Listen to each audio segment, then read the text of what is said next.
Okay, I think we got it. We're live? We're live. Awesome. Yay. Hi, guys.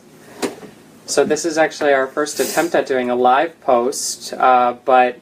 So the funny thing about this first live post is that it's come out of necessity because Cody and I have had multiple discussions where we just need to record something because it's so relevant to the profession, and we really have a lot of very good conversations that I think a lot of people need to hear from a bodywork standpoint.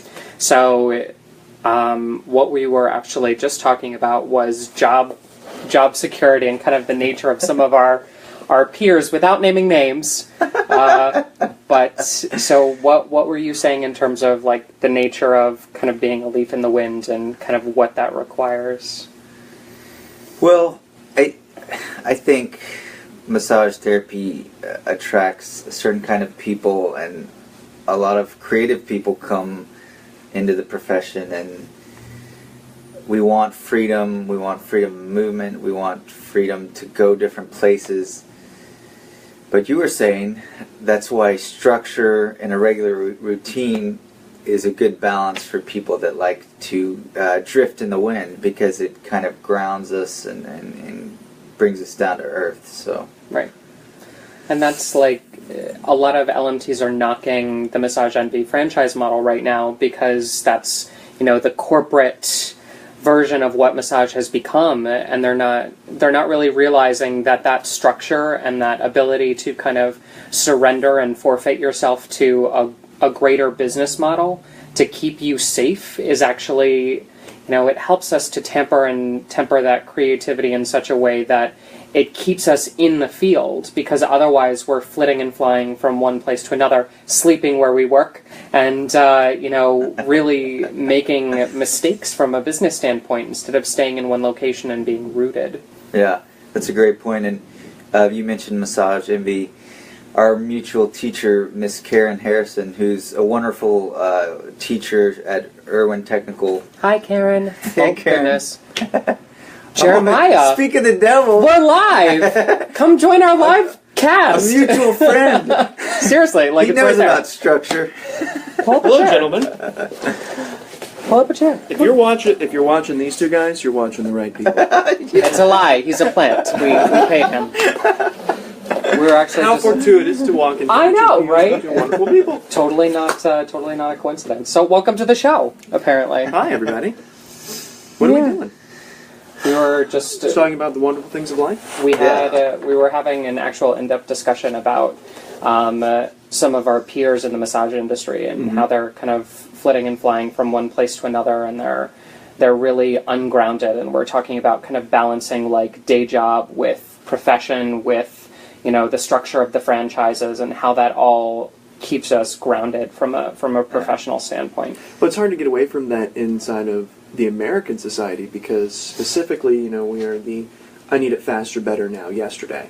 And that is just not what massage is. Yeah. Those are just two, they're two opposites. And we both went to Irwin Technical. And, there it is. And the teacher there, Karen Harrison, initially she was very anti-Massage Envy. She's like, it's a mill, they crank you through.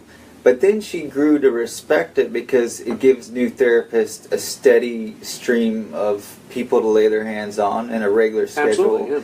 So it's interesting that there's a place for even the Massage Envies.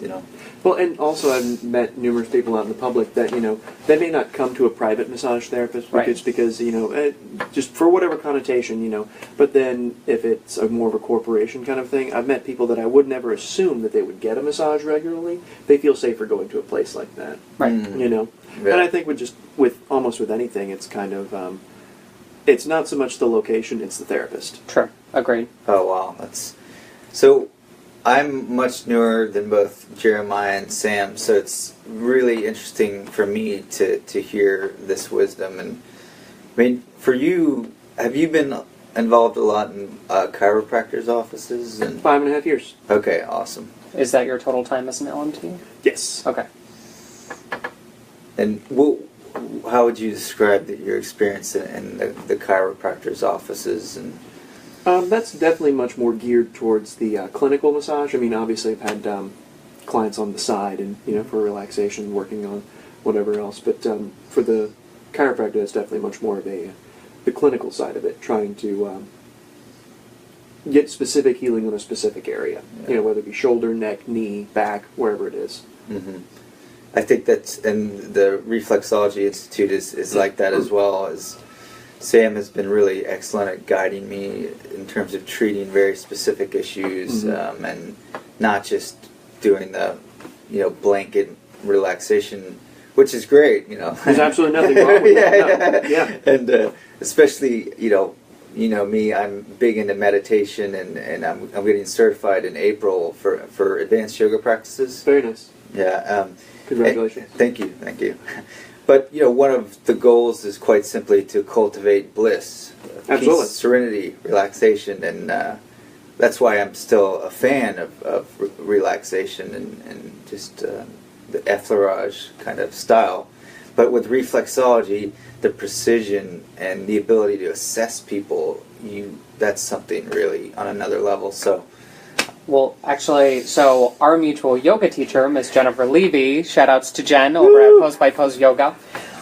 She actually came in recently, and she made a beautiful analogy in terms of yoga and body work. And she said, yoga, the practice of asana specifically, and the power yoga and all that jazz, can be very comparable to mainstream body work in terms of like deep tissue relaxation, moving muscles in order to get rid of pain. And she said reflexology, and I think a lot of specialty modalities in our industry like Jinshinjutsu, like craniosacral therapy, the softer works, even lymphatic drainage, can be thought of more as kind of the softer side of yoga, or the more meditative pratyahara, dharana, dhyana, samadhi, like that softer nervous system work, as opposed to the more physical movement aspect. And it's not saying that one has a place over another, right, but that everybody's going to be gravitated towards different faces of the practice, different facets on the diamond of wellness, and that's write that down. It's all perspective, and body work isn't meant to make everybody happy, but certain sects of body work are going to attract different clientele, and that's what keeps us busy, is that preference, and making sure that we attract the people that we work well with because they have a similar type of need that we are able to specifically fulfill because we seek that in our own practice. Totally. And you mentioned the word pratyahara. For anybody that's never heard that word, it means withdrawal of the senses, or turning the senses inward, which is a key thing in yoga and meditation. This is a totally random thing, but I want to ask you if either of you have tried this. This could be crazy, but I tried it on my brother because I'll try anything on him. But I was doing like a head massage and some ear reflexology, and for myself, I'll sometimes close these lobes like this. The auditory opening? Yeah, the auditory opening. And there's a word for that, the lobe, I forget. The tragus. Tragus, thank you. So I've done it to myself, and it feels good. It's like because it's that pratyahara, and I did it to him. He seemed to like it. Have y'all ever done it to a client where you close that opening to facilitate pratyahara for them? I have not. Not me specifically. No. It's something new. That's actually, so from a nervous system standpoint, there's this really unique concept that I'm personally struggling with in terms of hypersensitivity.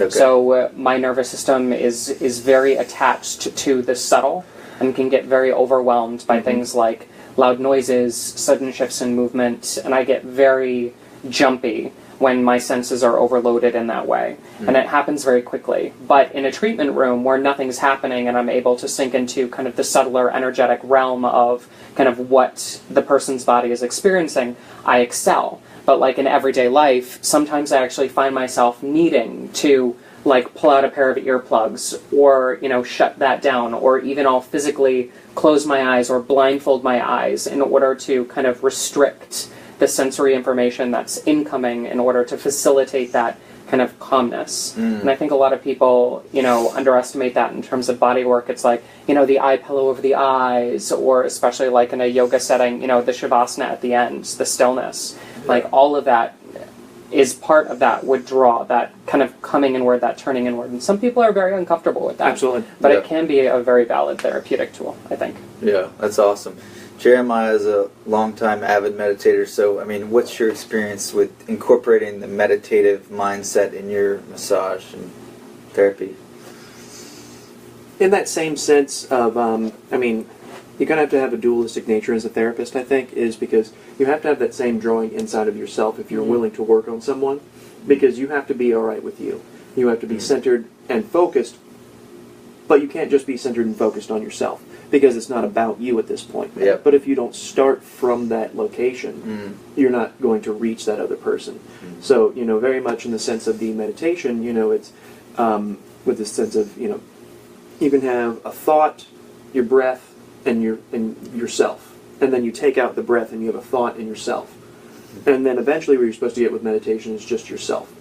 And then eventually, even further, there's not supposed to be anything. You're just supposed to be, I like that complete. state. But, it's kind of staying in that thought and self. But the thought is the other person. And so you're withdrawing from everything else. So that, if a car goes by or whatever, you're not pulled in by that. So you almost have to be in a very controlled meditative state, where you're still aware of this other person, but completely meditative yourself. So you're able to facilitate almost that meditative state inside of themselves.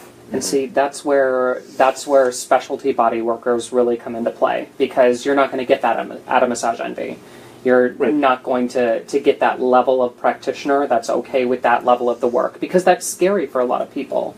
There was a recent art exhibit at the MoMA in New York. There was this artist that literally, she sat in the middle of a white room, white dress, and she had a chair in front of her, and all she did was just look at people. And there was this huge, massive line, and it sold out, and it was out the door, and it was ridiculous. She's beautiful. And that is what a body worker does. Yeah. That is the function of the modern day body worker in private practice. In that more franchise model, we're talking about just being a meat grinder, turning bodies, and giving people just that surface level of, like, they're walking into a yoga class and they're experiencing that first, flow of asana, and they're doing down dog for the first time, and they're like, this is amazing, and and then they get into the deeper stuff, and they're like, wow, this totally sucks, but it still feels good, and they're like exploring the I'm practice. Working harder than I've ever thought I could work before in my life, but I'm getting more out of it than I ever thought I could. Exactly. And then it's just down the rabbit hole at that point, and some people stay at the superficial level, and some people go deeper, and some people are in between. But that's very much like how body work is right now, and I think that a lot of body workers have more freedom than ever to really discover both of those sides of the practice and figure out where they want to be just for themselves. Well, and I think that to go back to maybe parts of that a little bit, a lot of this has been stirring up is kind of the reflexology and the deeper body practice, and then how you could equate that to some of the slower moving yoga practices, as opposed to like the fast-paced asana practices, a lot of your Ashtanga or your power yoga classes, and equating that to more maybe of just your regular style relaxation massage. The faster and the regular relaxation massage are, I'm gonna put it to a not a tragedy necessarily, but they're more, right on the surface level, kind of like or tornado or a hurricane. It hits right on the top. Right. But then the other ones are much slower changing, but can create larger changes over time. They're much more glacial. So they move at a much slower, deeper pace. But when they begin to affect, that it's a lasting change forever. So true. And that's so taking that to an even deeper level. There's this concept that I see a lot in my work and my practice where clients, because of the deepness of the work, sometimes they need to take a break from that work. So it's like the tectonic plates are shifting inside of them, and all of a sudden there are other plates that need to move before we progress into a new state. And oftentimes they'll find something they didn't know they were going to find. Right. And they're going to need to put on the brakes a little bit. Yeah, just work through that for a minute. On the note of slowness, and Jeremiah, you earlier mentioned self, thought, and breath. In AYP, there's a technique called samima, which uses subtle thoughts, put space between them. So the technique is literally, let's say I want to think a positive thought like unity. I think that thought, I release it, and I wait about 15 seconds. And I think it again. Pull that thought back. Yeah, exactly. Right. So you expand and slow down and create more space. It's almost as if you're making your mind breathe. Yeah, you're inhaling that thought of unity, and then you're exhaling it back out. And yes. Inhaling it again. Yeah, and letting it go and creating more space. And I think if we need anything in the fast-paced society we're living in, we need more inner space, you know, because it just can be overwhelming, the pace, you know. So. And that's, and kind of weaving it back into our original topic, I think that a lot of body workers are drawn into the field because it gives us that freedom, because it gives us that space, that ability to kind of explore and to constantly return to this idea of cultivating wellness. But just like, you know, our physical yoga practice, if we don't show up to the mat, if we don't actually carve out the physical space and time in order to do that, a lot of people don't get the full benefit of the practice because they're shifting in between states and not giving that 100% stillness to the issue at hand. And in body work, you see that a lot in terms of like therapists will work a little bit over here and then they'll uproot and then they'll go a little bit over here and then they'll be working at 3 different places at once part-time.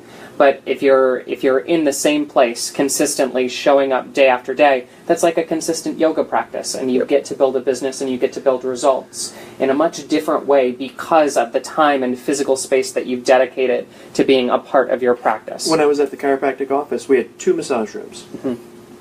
It was never assigned. You know, there was always 2 therapists, but it was never really assigned which one was whose. I worked in one room for 5.5 years. Then every now and again I would be in the other room. Everything was thrown off when I was in the other room because I had built a space. Literally, it was 10 feet to the, you know, just to the left. Wow. Right? You know, just 10 feet to the left. But I was completely thrown off because I had given 5.5 years inside of this room. Wow. You know, day in and day out, and just 10 feet over. That wasn't my space. Right. And I mean, I could still deliver, you know, 99%, but I noticed that 1%. Yeah. You know, I wasn't okay with it anymore. That's amazing. And what you mentioned about consistency and sticking it out. I mean, I've already experienced some days when I'm massaging someone, I don't feel 100%, like you say, on top of my game. But if I continue to show up, I think that's what will be the determining factor. Even if I'm not feeling 100%, but do I show up in the same place? Do I rely on my basic mechanics and the foundation that I built?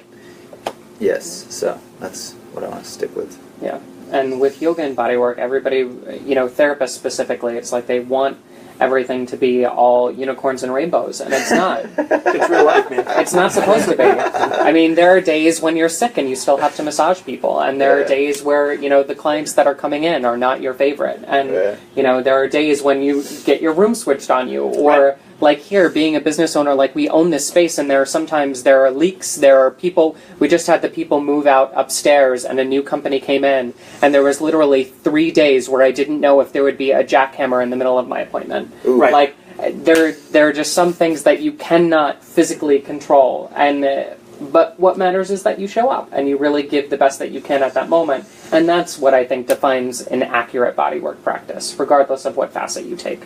Amen. I think that was a pretty successful first live video. Yeah. So I'm Sam over at the Foot Whisperer Reflexology Institute. I'm Cody, also at the Reflexology Institute. And I'm Jeremiah Taylor, friend and massage therapist. Perfect. Yoga, yeah. Right. All right. Awesome. What a spontaneous way to start the day. So hopefully you guys like this. Like, share, subscribe, and we will see you later.